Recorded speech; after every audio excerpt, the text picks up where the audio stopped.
오늘은 설교 제목을 왜 신을 벗으라 하셨을까요? 이렇게 했습니다. 사실 우리가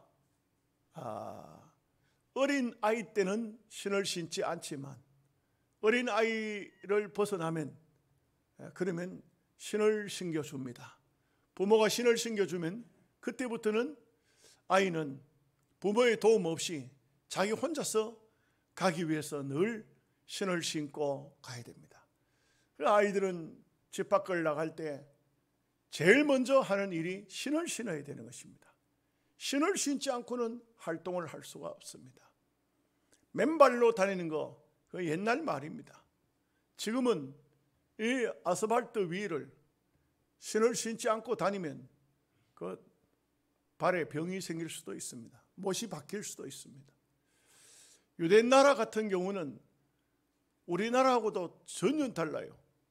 그 나라에는 돌이 얼마나 많은지 아주 웃기는 얘기로 이런 어떤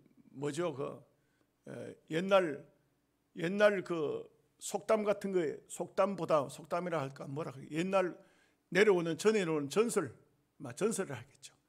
천사가 돌보따리를 가지고 가다가 떨어뜨려 버렸는데 이스라엘에 떨어졌답니다. 그러니 이스라엘 천지는 전부 돌이라는 거예요. 흙 속에 돌이 있는 것이 아니고 돌 속에 흙이 있다고 이렇게 말할 정도로 이스라엘은 전부가 돌입니다. 여러분 아시는 대로 바다에 작은 그 모래밭 이런 데는 맨발로 걸어도 또 바다에 자갈돌 있는 데는 맨발로 걸어도 괜찮죠. 오히려 발에 마사지도 되고 좋죠. 근데 그냥 험한 곳에는 그냥 발로 다니다가는 큰일 나는 겁니다.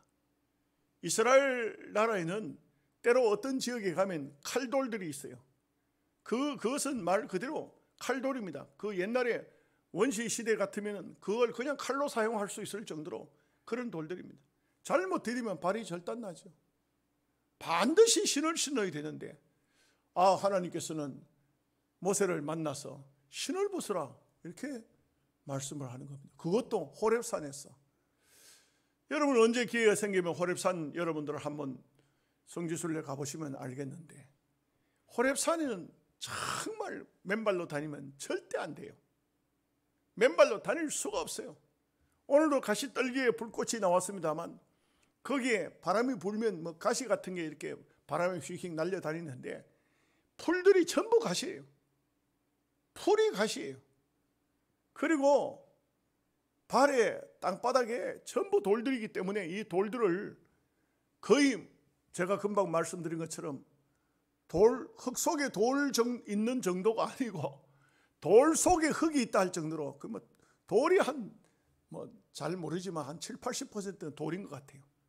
그런 돌이기 때문에 그런 곳을 신을 벗고 다니는 것은 이것은 옛날 아프리카 토인들이나 신이 없을 때 신을 신지 않고 다녀서 발바닥이 아예 신처럼 돼버렸지만 지금 시대에는 그렇게 할 수가 없겠죠.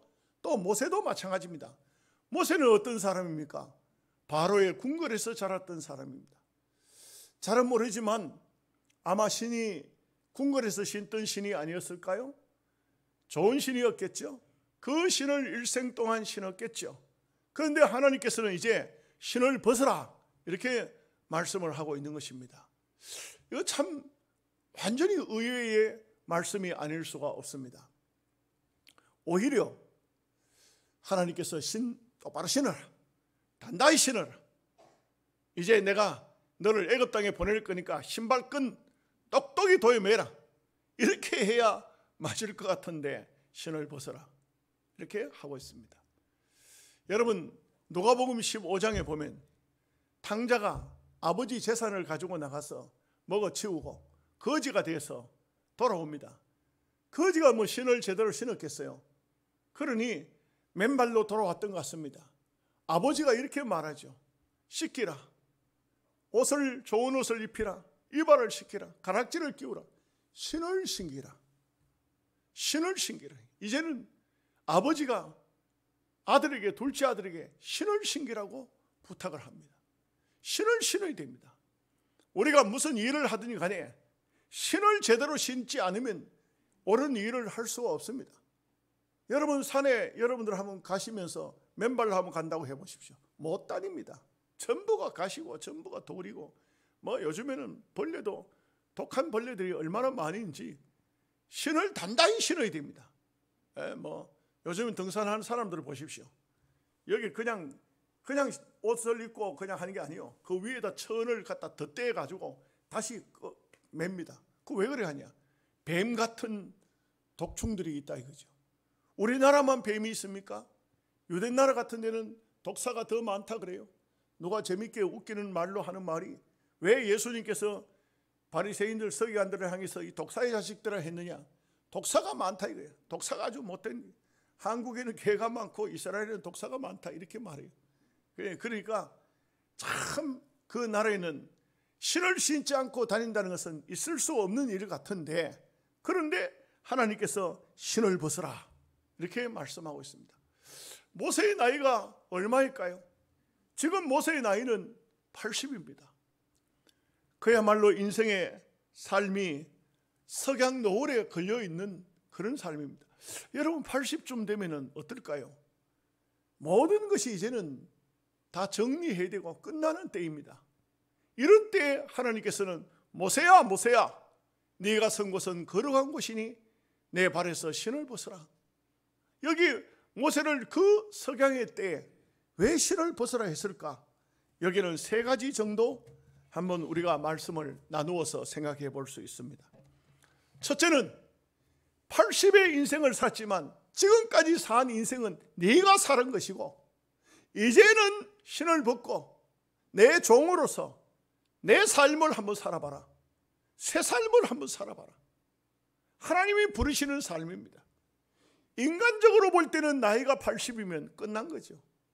80의 나이에 뭘 할 수 있겠습니까? 그런데 하나님께서는 이제 네가 80은 인생의 끝이야.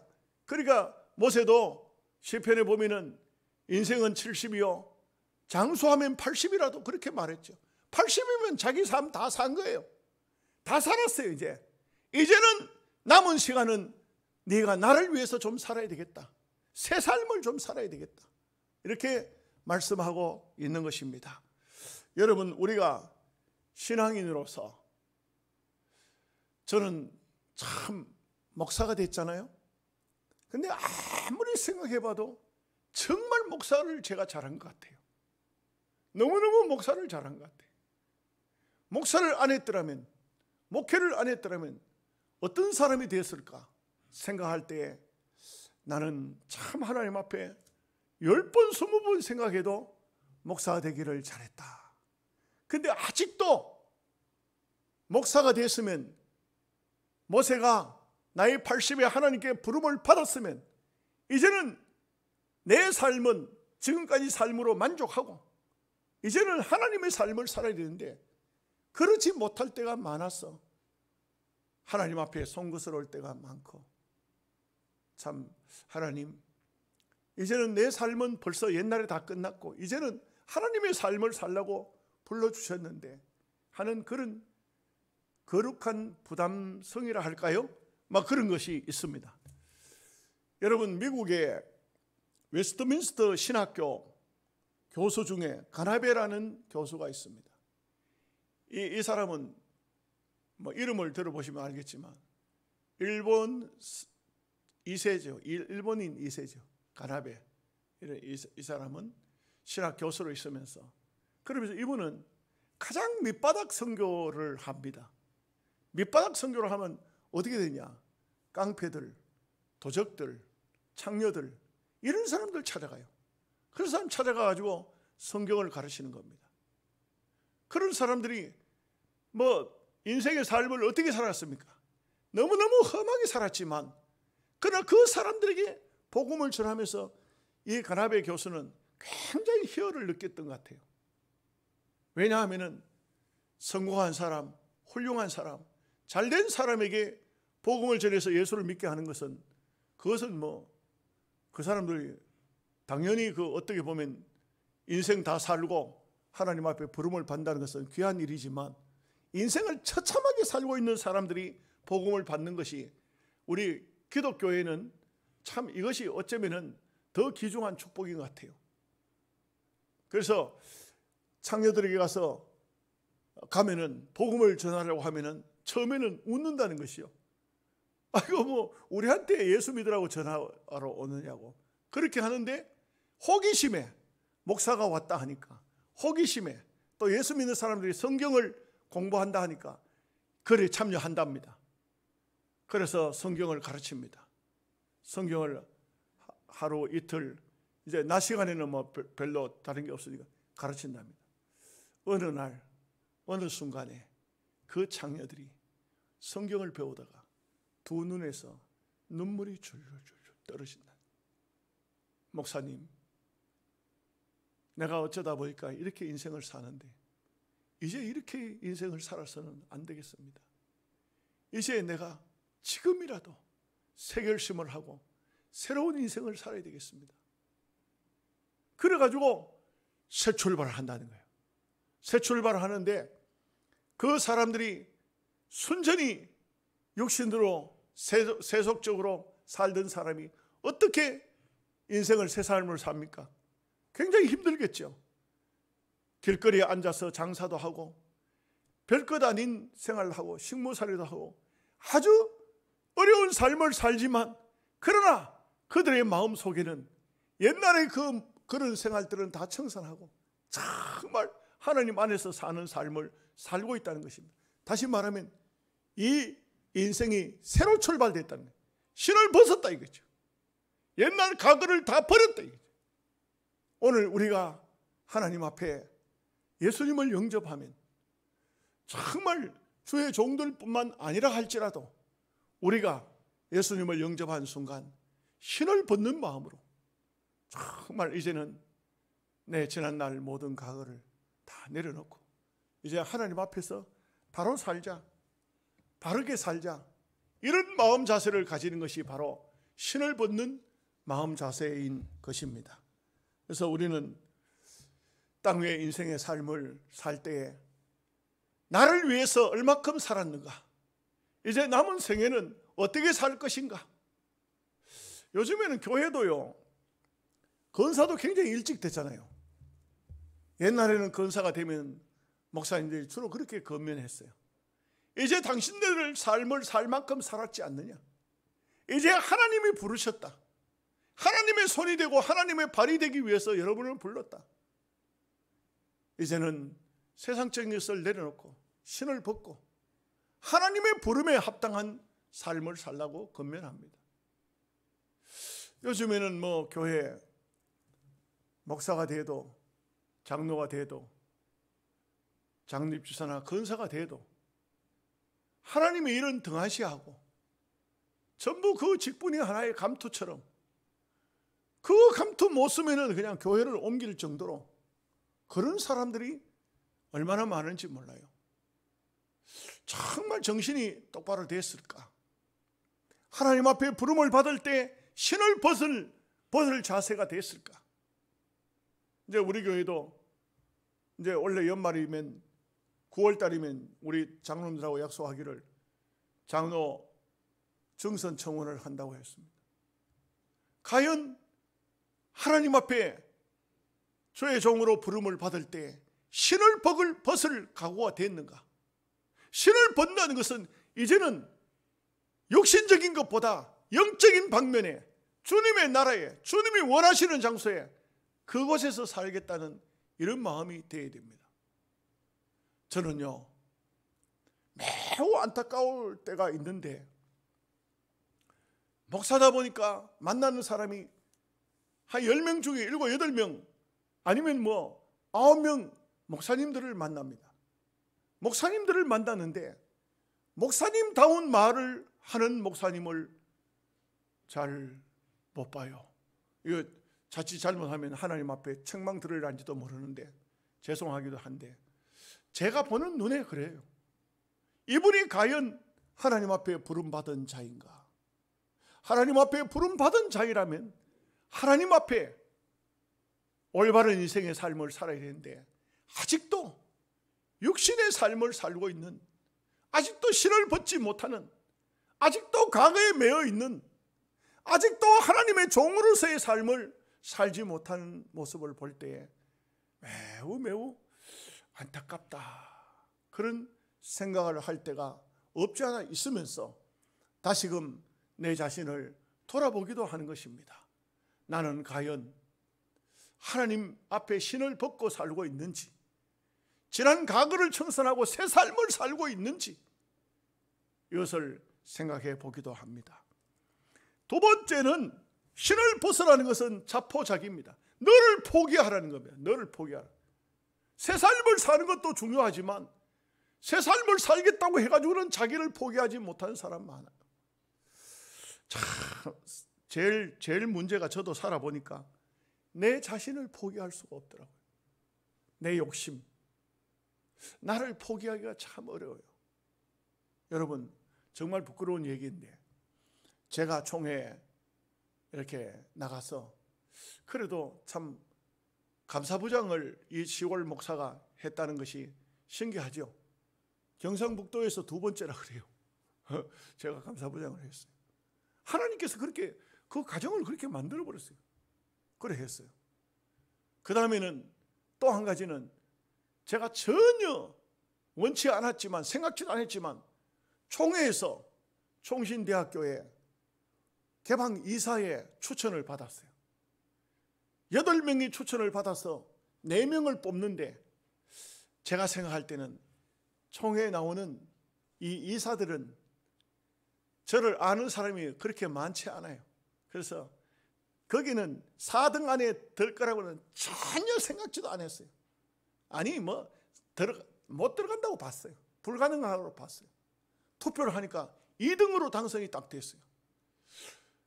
너무 놀랍고 또 너무 신기했어요. 근데 물론 총회가 싸우는 바람에 제가 개방이사에 정식적으로 교육부에 등록도 못하고 끝이 났습니다. 나는 오히려 그것도 감사하게 생각해요.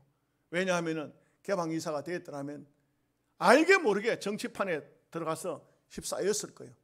나는 내가 출마하는 일도 없고 내가 추천해달라고 부탁한 적도 없어요. 그런데 그렇게 됐습니다. 그리고 이제 제가 우리 교회 앞에 내 스스로의 결심하기 위해서 나는 총회 앞으로도 어떤 정치 자리에 나가지 않겠다고 그렇게 선언을 여러분들 앞에 했죠. 그런데 그러고 난 다음에 얼마나 지역에서 추천을 해오는지, 그럴 때마다 제가 용서하고 들으십시오. 집사람한테 그런 말을 했어요. 여보, 또 이번에 이 자료를 내한테 우리 지역에서 추천이 들어왔는데 다른 사람이 나가가지고는 되지를 않아요. 우리 지역에서 그래도 저를 추천해 줬다. 아유 여보, 이거 내가 하고 싶어 하는 것이 아니고 하나님께서 허락하는 것이 아닐까? 난 이거 하면 안 될까? 그럼 집사람이 하는 말, 여보, 당신 입으로 총회일 그 정치 안 하겠다고 교회 앞에 선언해놓고 무슨 소리를 하느냐고. 이거는 하나님이 시키는 게 아니고 하나님이 당신을 시험하고 있는 거라고. 그러니까 제가 알았어 이렇게 하면서도 마음 한구석에 이런 자리는 정말 사람들이 하고 싶어가지고 모두 애를 쓰는데 나는 공짜로 돌아와도 포기해야 되니, 그럴 때에 한편으로는 시간이 지나면서 맞다, 그냥 나는 목회자로 부름을 받았지, 내가 무슨 정치하라고 부름을 받았느냐. 여러분, 저는 제 자신을 다시 한번 돌아보면서 포기하고 또 포기하고, 요즘에는 막 또 정치 시즌이 됐어요. 만나자고 하는 사람이 2사람이나 왔어요. 제가 거절했습니다. 안 만나겠다고. 당신은 훌륭한 사람 같으면 내가 당신 밀어줄 것이고, 당신이 소문이 별로 좋지 않고 아름답지 못할 것 같으면 못 밀어줄 거고, 훌륭한 분으로 총회에서 존경하는 분 같으면 내가 당신을 당연히 밀어드리지. 그러니까 잘하시오. 만나지는 않겠습니다. 내가 집에서 밥 먹으면 되지 뭐 하려고 그거 가서 밥 먹어요. 할 일이 없잖아요. 여러분, 그러나 분명한 것은 자기를 포기한다는 것은 이거는 신을 벗은 자만이 포기할 수 있어요. 신을 벗듯이 정말 내 과거를 다 내려놓고 이제는 주님 앞에서 주님이 원하시는, 주님이 가라는 곳으로 갈 수 있는 사람만이 신을 벗는 겁니다. 신을 벗고 자기 마음대로 다니는 것은 그 바람직한 게 아니에요.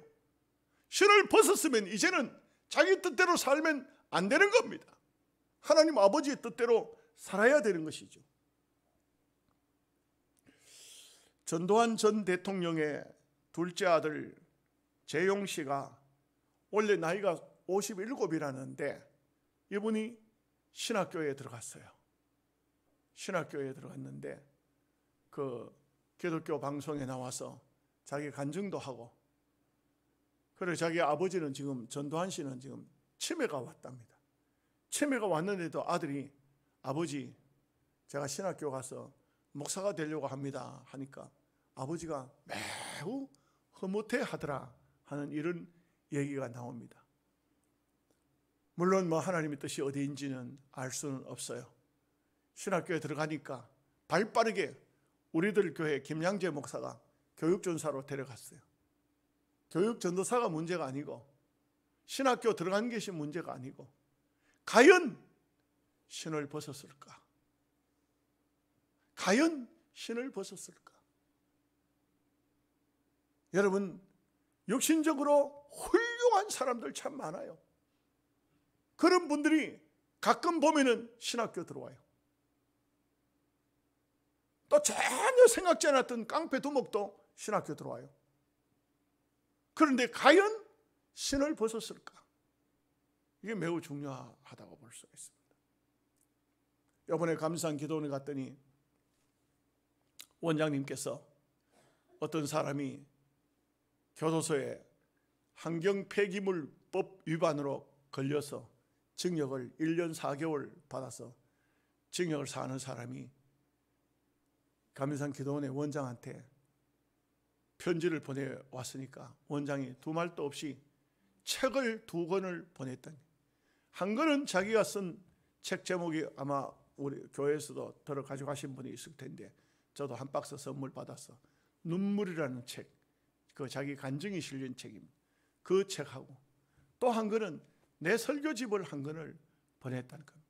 이 2권을 보냈는데 이분이 그 두 권의 책을 읽고 너무너무 감명을 많이 받았다 하면서 내 주소는 알려주지 않았으니까 기도원으로 집중적으로 편지가 날라왔는데 그 편지를 저한테 보여줘요.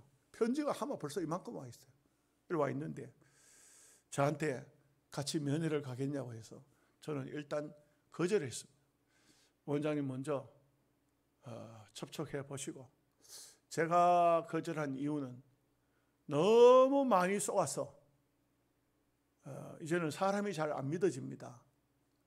어떤 사람인지 일단 원장님이 접촉해 보십시오. 그래서 뭐 하는 얘기가 돈을 요구하는 것도 아니고 자기 앞으로 예수 잘 믿겠다고 하니까 뭐 좋은 얘기입니다. 근데 제가 뭐 기도원 원장한테 무슨 교훈을 할 수는 없고 저는 그렇습니다. 과연 신발을 벗고 자기를 포기하고 하나님 앞에 자기를 헌신하겠다고 하는 사람인지, 아니면 일순간적으로 내가 예수 믿고 앞으로 잘 살아야지, 인생을 이제 잘 못 살던 것을 고쳐야 되지, 자기 결심이나 자기 노력이나 자기의 의지 가지고는 안 됩니다. 여러분, 우리가 아시는 대로 내가 결심한다고 될 것 같으면 여러분 다 아마 여기 있으면 안 돼요. 다 들림받아 천국 가버리지, 에녹처럼.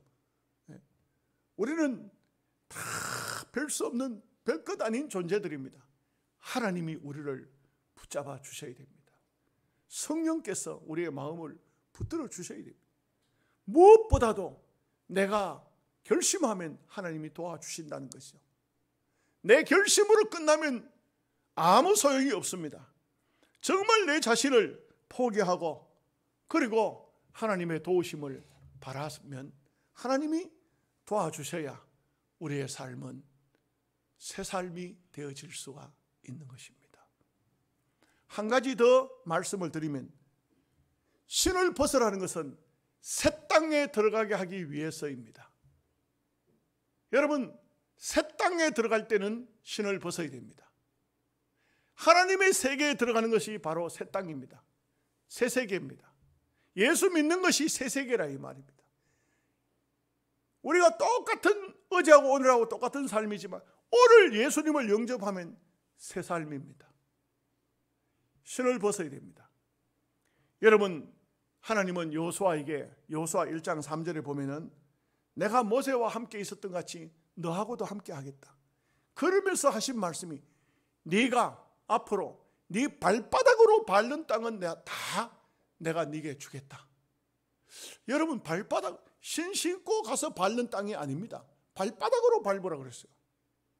여호수아가 이것은 참 의미 있는 말씀으로 받을 수밖에 없어요. 그리고요, 그 여호수아 4장에 가면 요단강을 건너가요. 건너갈 때 제사장들 보고 신을 신지 말고 요단강을 건너가라 그래요. 그리고 여러분 보세요. 제사장들이 벗개를 메고 강물이 철철 흐르는데 맨발로 딱 디뎌요. 디디는과 동시에 강물이 뚝 끊어져요. 그리고 강 중간에 제사장들이 법궤를 메고 섰어요. 모든 백성이 다 건너가는 겁니다. 다 건너갔어요. 그리고 그 제사장이 법궤를 메고 그 가나안 땅에 발을 딱 디디는 순간 강물이 다시 흐르기 시작했어요. 발바닥으로 밟으라. 이거 얼마나 귀한 뜻인지 몰라요. 새 땅은 발바닥으로 밟으라. 요즘에는요, 예배당을 지으면 목사님들이 강단 위에서 신발을 신고 오도록 해요. 제가 어느 교회 가가지고 신을 벗고 강단에 올라가니까 신 신고 올라가세요. 신 신고 올라가세요. 신 신고 올라와 앉았는데 얼마나 거북한지, 이렇게 앉아있는데 얼마나 마음이 거북한지. 그 다음에 또 강단에 설교할 때는 안 되겠더라고. 신발을 벗었어요. 그랬더니 목사님이 또 신발을 또 갖다 줘. 난 신발 신으니까 설교 뭐 하겠다고. 신발 벗고 설교하겠다. 물론 여기 이 예배당이 특별히 신성한 곳은 아닙니다. 여기서 기도해도 하나님 들으시고, 여러분 골방에 앉아 기도해도 들으시고, 산 꼭대기에 올라가서 기도해도 들으시죠. 똑같습니다. 맞습니다. 강대상이라고 여러분이 앉은 자리보다 여기가 더 거룩합니까? 그런 거는 아닌 것 같아요. 그죠? 맞습니다. 그러나 마음이 있지 않습니까? 마음이. 신을 벗는 것과 신는 것에 마음이 다르잖아요. 우리 옛날에요, 의자 없었잖아요. 전부 맨바닥에 앉아서 예배를 드렸잖아요. 그러고 난 다음에 의자를 놓고 난 다음부터 한국 교회가 기도 소리가 줄어들기 시작한 것 같아요. 제 생각이에요. 제 생각. 참 무릎 꿇고 앉아서 참 기도할 때 얼마나 간절하게 사람들이 기도했습니까? 의자 위에서도 그렇게 간절한 기도가 나오는가? 하여간 지금은 원만한 데는 다 의자 위에 있죠. 의자가 없는 데가 잘 없어요. 저는요, 하양에 있을 때 조그마한 시골 교회지만 교인들하고 기도하면은 제가 여기 서고 여러분들이 그러지 않았어요. 내려가가지고 뺑 돌라 동그랗게 앉아가지고 동그랗게 앉아서 그래 기도를 했어요. 따로 서가지고 기도하는 것이 아니고 앉아가지고 그래 기도할 때 그러죠. 자, 우리 무릎 꿇고 기도합시다. 그러면 무릎 꿇고 기도하고, 자, 이제 편히 앉아서 찬송합시다. 찬송 부르다가 또 기도할 때는 무릎 꿇고 기도합시다. 이렇게 했었어요. 그렇게 기도하고 그렇게 했지만 그 아이들이, 그 어린 아이들이 다 그렇게 기도하던 아이들이 목사가 되고 목사 사모가 되고 그렇잖아요. 그 지금도 아이들 만나면 그때 아이들이 아니에요. 지금 이제는요 다 어른들이. 얼마 전에도 선교사로 나갔던 목사 만났는데, 목사님 저 알겠습니까? 누구냐? 아이고 저 아무개입니다. 아이고 그래. 이제 다 성년이죠. 다 이제 뭐 나이가 50이 넘은 사람들이죠. 60이 다 돼가는 사람들이죠. 근데 그 얘기를 한다고. 지금도 목사님, 그때 그 참 엎드려서 무릎 꿇고 기도하던 그때가 그립습니다. 왜 그립다는 말은 지금은 그렇게 안 된다는 얘기죠. 그렇게 안 된다는 얘기죠. 우리가 하나님 앞에 부름을 받으면 가장 먼저 신을 벗어야 영적인 세계에 들어간다고. 이 마음 자세가 얼마나 중요한 것입니까? 여러분, 애굽에서 나올 때 어린아이까지 합쳐서 학자들이 하면 200만 명 정도 나왔다고 합니다. 그런데 신을 신고 나온 사람은 광야에서 다 죽었어요. 신을 안 신고 나온 어린아이들, 등에 업혀 나온 아이들, 이런 아이들은 가나안 땅에 들어갔다고요. 의미가 있는 것 같아요. 광야에서 태어났든지 애굽에서 신던 신 신고는 가나안 땅에 못 들어가요. 벗어라 그래, 벗어라. 그 신을 벗어라. 이렇죠. 세상 속에서 살던 것은 하나님 나라에 가지고 들어가면 안 됩니다. 세상 것은 다 버려야 됩니다. 다 포기하고. 그리고 하나님 나라에 들어갈 때 정말 우리는 새 신을 신고 하나님 주신 거듭난 복음의 신을 신고 그리고 하나님 나라에 들어가야 할 것입니다. 오늘 모세를 향해서 내 발에서 신을 벗어라. 이 말씀이 여러분들에게도 영적으로 특별히 사명자가 아닐지라도 세상 것을 정리하고 이제는 믿음으로 살자. 이제는 내가 원하는 대로 살자. 이 말씀으로 여러분들에게 다가올 수 있기를 주님의 이름으로 축복합니다. 아멘. 기도하겠습니다.